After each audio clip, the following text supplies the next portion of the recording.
On des oreilles, on a tout dit. Yes Massive, c'est Specta et F-Baby pour Power Inutile. On parle pour ne rien dire, mais en disant rien, on a tout dit. Donc aujourd'hui, on va faire deux sujets, les tubes de l'été et le clash de l'été. Les tubes de l'été, on va essayer de revenir un peu sur tous les sons qui vont bien marcher pendant les grandes vacances. Selon nous, en tout cas, je vous ai demandé votre avis comme d'hab sur Snapchat et sur Instagram. Followez-moi. Et on va revenir sur le clash de l'été. Pusha T versus Drake, qui a commencé un peu l'été, qui est peut-être déjà fini, on ne sait pas. Mais en tout cas, on va en parler un peu. Donc pour commencer les tubes de l'été, je vous ai demandé votre avis sur Instagram et Snapchat, comme je disais. Et bien sûr, on va commencer par celui qui est le plus revenu. C'est Kalash avec son trio Plastique, Gunman et Traître qui est sorti plus récemment. Je pense que le vrai tube dans ce trio, c'est Plastique. Moi, au début, j'ai préféré Gunman. C'est plus mon délire de son, mais je me suis retrouvé à chanter le refrain de Plastique beaucoup plus souvent. Et Traître qui est sorti récemment, qui est c'est le meilleur son des trois, je pense. Traître. Le sample de Marseille, le flow de Kalash, les mélodies, etc. Je trouve que c'est le meilleur son, mais c'est pas forcément celui qui va marcher le plus, puisque par rapport au style de son, je pense que le dancehall va plus marcher. Mais ce qui est intéressant avec Kalash, c'est que j'étais le premier à dire, ouais, faut qu'il sorte moins de son, faut qu'il se fasse plus rare, sinon ça va saturer. Et chaque son, c'est un ferme ta gueule, ferme ta gueule, ferme ta gueule, ferme ta gueule. À chaque fois, ça marche. Donc bon, si c'est sa technique, pourquoi pas. Peut-être que avant de sortir son prochain album, il va se faire oublier un petit moment. On ne sait pas, mais on verra. En tout cas, c'est incroyable de voir qu'il est sorti de Mwakamoun. Il a le son avec Niska, mode avion, etc. Et que malgré ça, il continue à enchaîner. Je pense qu'on a rarement vu un enchaînement aussi lourd. Surtout que depuis, j'ai envie de dire Bendo, mais même avant ça, depuis 4 croisés et la chanson du Mwaka, il n'arrête pas d'enchaîner. Il a tout le temps un son qui domine un peu le massif. Donc voilà, pour Kalash, il sera forcément dans les tubes de l'été. Il y a Admiralty, Gucci Gang aussi. Quand il a annoncé le son, tout de suite, le titre m'a interpellé. Ensuite, j'ai eu la chance de pouvoir le recevoir un petit moment avant sa sortie. Et je l'ai mis direct dans ma story sur Instagram parce que j'ai dit franchement, son à crasé, je sens que le massif va bien aimer. Et ça n'a pas manqué quand le son est sorti. C'est le son d'Admiralty qui a été le plus plébiscité depuis quand même un petit moment. Donc c'est cool qu'il fasse le clip, je pense que ça va bien marcher. Admiralty, Gucci Gang, n'hésitez pas à aller écouter ça. Sponsorisé par Mr. Oncle Ben Ben. Why tu kiffes? Tu veux Ken? Ou pas ni bif? Non c'est pas la peine. You les Gucci Gucci Gucci Gucci Gucci Gucci Gang. You les Gucci Gucci Gucci Gucci Gucci Gucci Gang. Why tu kiffes? Tu veux Ken? Ensuite on rentre plutôt dans la lignée des sons chata martiniquais avec le son que j'entends dans absolument tous les snaps, toutes les stories Instagram et que je vois partout sur Twitter, c'est QLM. On me dit que le son s'appelle Comme à la maison, moi je l'appelle Ching Chang Chong. Donc voilà, son chata que vous allez sûrement entendre dans toutes vos soirées. Et le son de Luna, Loca avec YY, je crois que c'est ça son nom. Donc voilà, on reste dans la lignée de ce dont je parlais dans la vidéo précédente. Les sons chata, qui viennent de l'arbre généalogique Magic Fit Magic, même si on s'est un peu éloigné de ce style-là. Mais je trouve qu'on reste dans le même délire, surtout avec les QLM. Il y a un autre fruit de Magic Fit Magic, un fruit très éloigné, qui était Dux avec la Corée du Sud, parce que c'est un nouveau phénomène des chanteurs qui ne sont pas vraiment des chanteurs, qui sont des ambianceurs. Et je trouve que QLM, donc comme à la maison et leur cantique qu'ils avaient fait avant, le AM avec l'évadé du Nevada et mon cœur bat vite, et même d'autres, je trouve que ça correspond très bien à ça. Donc on est plus yélélé, owa. C'est même plus vraiment des chanteurs qui font les chansons qui plaisent au public, ce sont plus des ambianceurs. Moi, personnellement, c'est pas quelque chose qui me plaît forcément, mais c'est une réalité, il faut l'accepter. C'est le public qui choisit. Comme je vous dis, si on veut que les artistes talentueux pètent, il faut soutenir les artistes talentueux, les chanteurs, que ce soit les artistes, que ce soit les DJ, le public, et aussi, en fait, les artistes qui ont une certaine renommée. Vous pouvez les aider. Mais bon, Zot Café, ça, on arrive en Guadeloupe avec, on m'a beaucoup parlé de Drex, Frozen Drex. C'est très drôle parce que c'est un artiste que je voyais en freestyle depuis genre 10 ans, 2005-2006 peut-être. Et si on m'avait dit dans 10 ans, il aura un hit bouillon, j'aurais dit ouais, c'est ça, get the fuck out of here. Ce qui prouve never give up the fight. Moi perso, j'aime pas trop le bouillon, mais bon, c'est la musique nationale de mes frères guadeloupéens, visiblement. Donc pourquoi pas. Au moins, il y a de bons artistes qui en profitent. Drake, c'est un artiste qui fait des sons concrets. Donc, c'est cool qu'il en profite. Il y a Kevni aussi, toujours dans le bouillon, avec le son s'appelle Ola Lele. Donc, pareil, un peu un bouillon un peu plus récent que Drake's Frozen. Il est sorti il y a beaucoup moins de temps. Je ne sais pas encore si on peut vraiment dire que c'est un hit, mais en tout cas, ça progresse bien. Moi, la première fois que j'ai entendu du bouillon, c'était Dali. En 2010, il était venu faire un show à Saint-Luce pour la fête de la musique, la fameuse fête de la musique à Saint-Luce. Et il avait dit, OK, nous avons créé ça bouillon. Non, il nous a introduit au bouillon. Et moi, je lui ai dit, arrête ton truc et commence à chanter Tchimbénou, là, c'est bon. J'ai jamais trop aimé le bouillon, mais si j'avais su, effectivement, Dali était un visionnaire à ce niveau-là. En Guyane, alors comme vous savez, je ne m'y connais pas trop en son guyanais. J'ai vu qu'il y a Ken Vibes qui a sorti des sons. Je ne sais pas si ça fonctionne trop pour le moment. Les sons récents, je veux dire. Il y a Give Ta Love of Them que j'ai préféré à Stop Me. Je trouve qu'il y a une meilleure vibes dedans et j'ai l'impression que ça a plus de pression. Me love for them, me not trust nobody. Me not trust nobody. Me love for them, I don't need nobody. Cause I Jah Almighty. Me love for them, I don't need nobody. I don't need nobody. Me love for them, I don't need nobody. Il y a Giant Eye avec Do It So. Celui-là, il est vraiment beau. Il a déjà 1 million de vues. I Do It So. Every time, that time, you make me speak so. Non, j'aime bien ce son. L'instru est bien. Il a pris le temps de faire un clip. Je sais pas où il est allé en Afrique, je crois. J'ai bon clip en tout cas. Et Bambi. Alors autour de moi, les gens n'ont pas trop aimé Bad From Me Born. Moi, j'aime beaucoup. Hein. Everybody know me Bad From Me Born. Bad Yala Sometan. J'ai bien aimé ce son. C'est plus musical que ces autres sons, c'est moins Back It Up on the Dump Patrick. J'ai bien aimé. J'aime bien sa façon de parler anglais. Il a une petite façon de broder quand elle parle anglais. Je sais pas si c'est les Guyanaises en tout cas. Bref, moi j'ai bien aimé ce son, mais effectivement j'ai l'impression que ça a moins fonctionné que ses sons précédents avec Giant Eye. Donc voilà, ça c'était pour la Guyane. N'hésitez pas à me dire, j'en ai probablement raté en Guyane parce que je connais pas trop le game. Mais quand j'ai demandé sur Snap, on m'en a pas dit énormément. Sinon, pour les sons qui étaient déjà sortis depuis un moment, il y a Shannon Malady.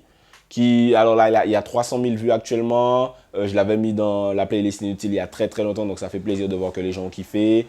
Moi, j'attendais le clip de Denye Gia. Elle l'a pas fait ou pas encore fait. En tout cas, elle a préféré faire Chiki Clacla. Peut-être à cause des polémiques qu'il y a eu autour de Denye Gia. Mais moi, j'aime beaucoup ce son Denye Gia. Si les DJ pouvaient le jouer malgré tout. Poussez mécanique. Mi denye j'ai aidé, on flick, non, sont à top shot. Opportuniste, ouais, nous savons c'est gros, qui est tel cas, je les gangs flashés. Poussez mécanique. Mi denye j'ai aidé, on flick. Poussez mécanique. Yo, j'apprends plus qui 50 km voiture. Il y a Chrissy avec Cendrillon aussi je crois, qui approche de 2 millions de vues. Je crois que ça passe à la radio, etc. Donc, probablement que ça va pas mal résonner pendant les grandes vacances et que ça résonne sûrement déjà. Il y a X-Men et Pai. On dirait qu'il essaie de sortir un peu des trucs. X-Men, il est présent sur, je crois, plusieurs mixtapes. Celle de DJ Dav et une autre, j'oublie laquelle. Mais voilà, c'est du son Back It Up, Top Shatta, etc. Ça change pas beaucoup de ce qu'il nous a proposé récemment. Je sais pas si ça va fonctionner de ouf. Peut-être parce que vu que c'est X-Men, les DJ vont plus auront plus de facilité à le jouer. Si le clip, ça va plus marcher, mais je sais pas. Moi, en tout cas, je suis pas extrêmement convaincu. C'est pas parce que j'ai un problème avec X-Men. C'est juste que voilà, appelons son boss Shatta. Maintenant, là, je trouve que ça, bon, je trouve ça un peu mystique à l'endroit où il est dans sa carrière. Et il y a Pai qui a sorti La La Land en exclusivité dans les radios. Donc, j'ai pas encore pu l'écouter en entier. Je l'ai entendu de loin sur RCI, mais j'ai pas encore pu écouter de ce que ça donnait. Le clip arrive visiblement, donc on verra.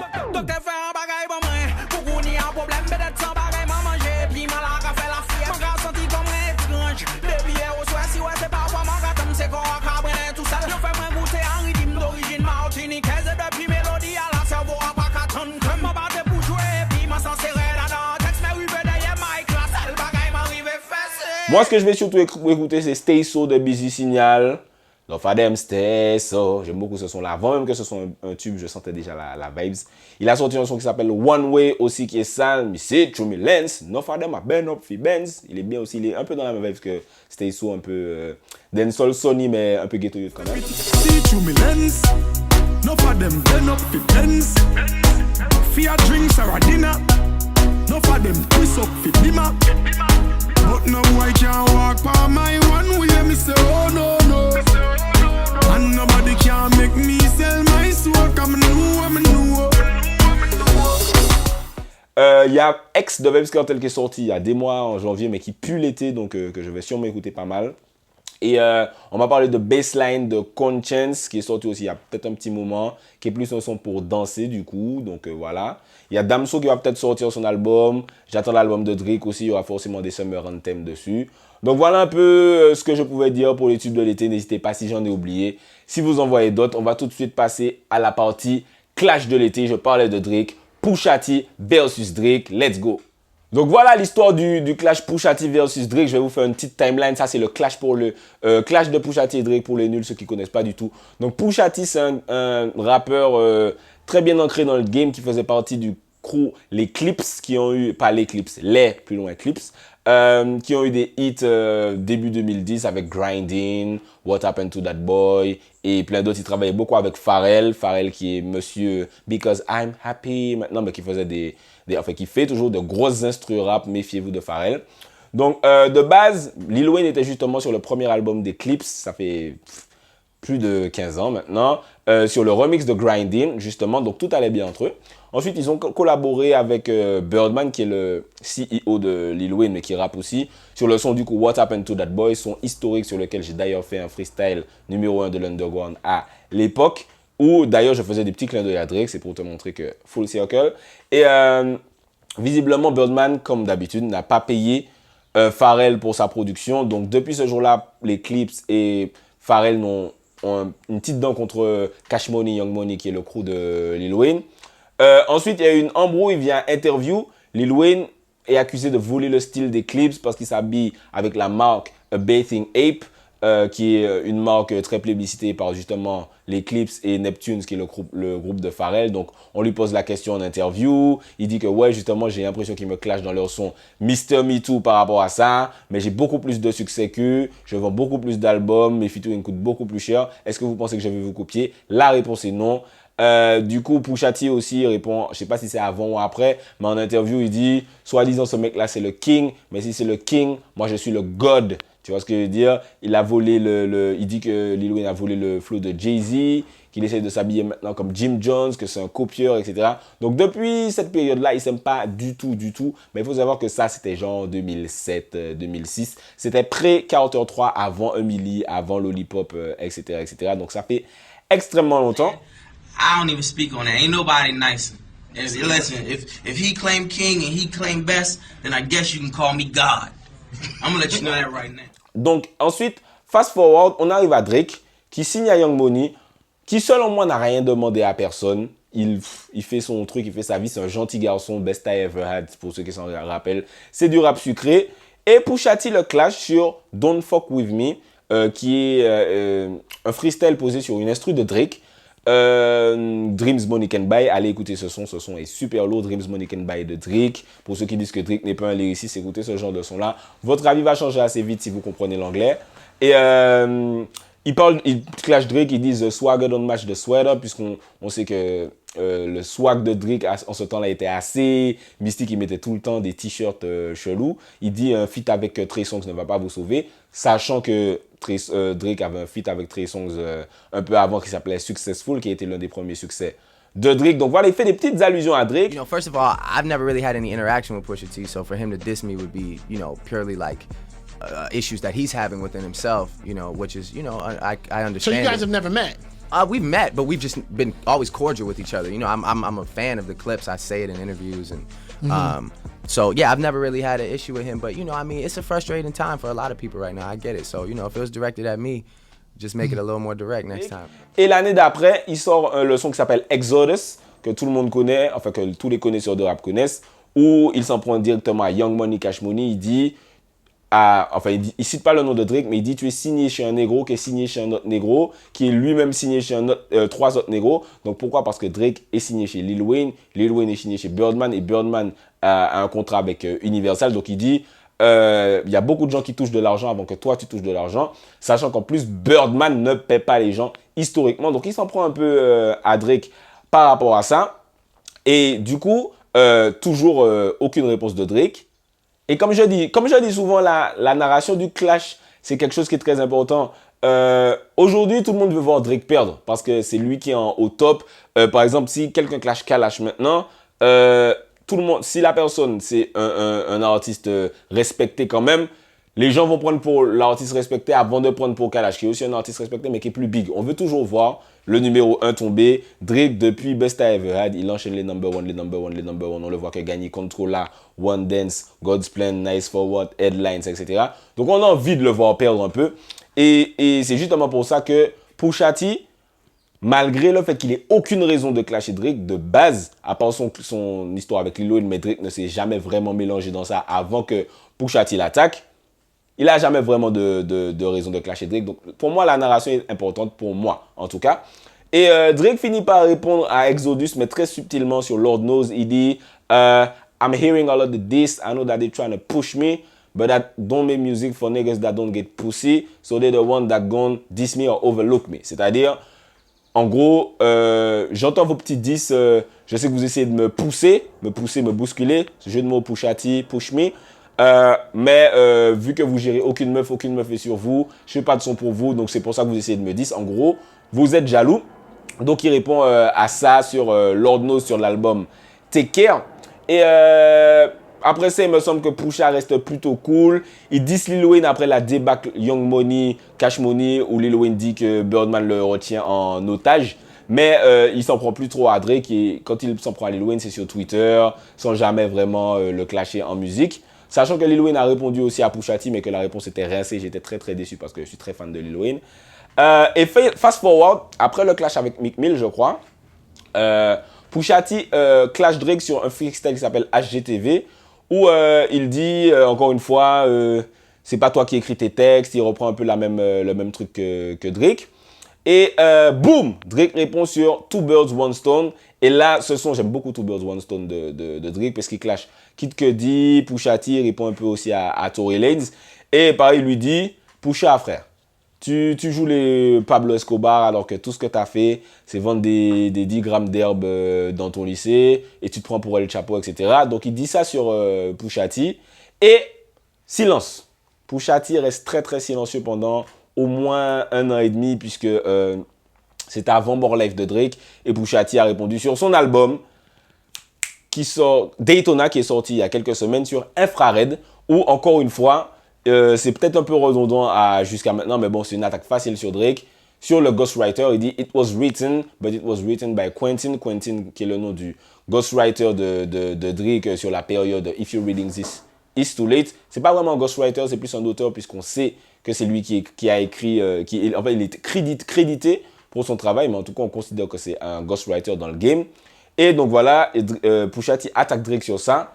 Et là, c'est la goutte d'eau qui fait déborder le vase. Drake lui répond le lendemain de la sortie de l'album sur un son complet dédié à Pusha T. C'est l'une des premières fois que Drake fait ça. Il avait fait ça par rapport à Meek Mill. Mais même Meek Mill, c'était plus en mode fun, battle rap. C'est un hit, back-to-back, c'est un hit qui a même été nominé aux Grammys. Mais là, c'est vraiment freestyle où je parle de toi. Il dit notamment à Pusha T sur le Duppy Freestyle que Pusha, encore une fois, il répète que tu es un petit dealer qui se prend pour Pablo Escobar, que tu n'as même pas un dixième de mon succès. Effectivement, il n'a pas un dixième du succès de Drake, mais il y a beaucoup de rappeurs qui ont pas un dixième du succès de Drake. Qu'il a aidé Kanye West à écrire. Kanye West qui est maintenant le patron de Pusha T, en tout cas, c'est le boss de son label, même si Pusha T a été désigné comme président du label, mais c'est toujours le label de Kanye West.